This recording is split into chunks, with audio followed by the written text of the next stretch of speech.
বাংলাদেশে সিন্ডিকেট আসলে দুষ্ট চক্রের মতো চতুর্দিক দিয়ে গ্রাস করছে কালো থাবা, পেঁয়াজ, রসুন, আলু, ওষুধ, স্যালাইন, এরকম কোনো জায়গা নাই। সর্বশেষ যে সিন্ডিকেট মারাত্মক আকার ধারণ করছে সেটা হচ্ছে গ্যাস সিলিন্ডারের সিন্ডিকেট।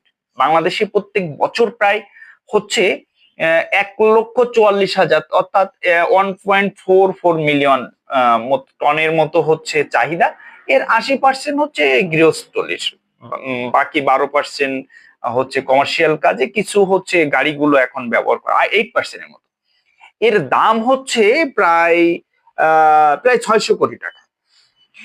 এই 600 কোটি টাকার হচ্ছে যে অল্প কয়েকজন হচ্ছে গেম প্লেয়ার আছে, এই গেম প্লেয়াররাই হচ্ছে পুরো অর্থনীতি এর পুরোটাই নিয়ন্ত্রণ করে।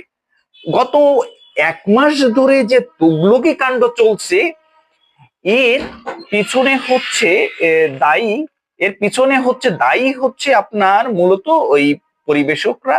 এই প্রতি মাসে তারা হচ্ছে প্রায় 50 কোটি টাকা এখান থেকে লুট করে নিচ্ছে।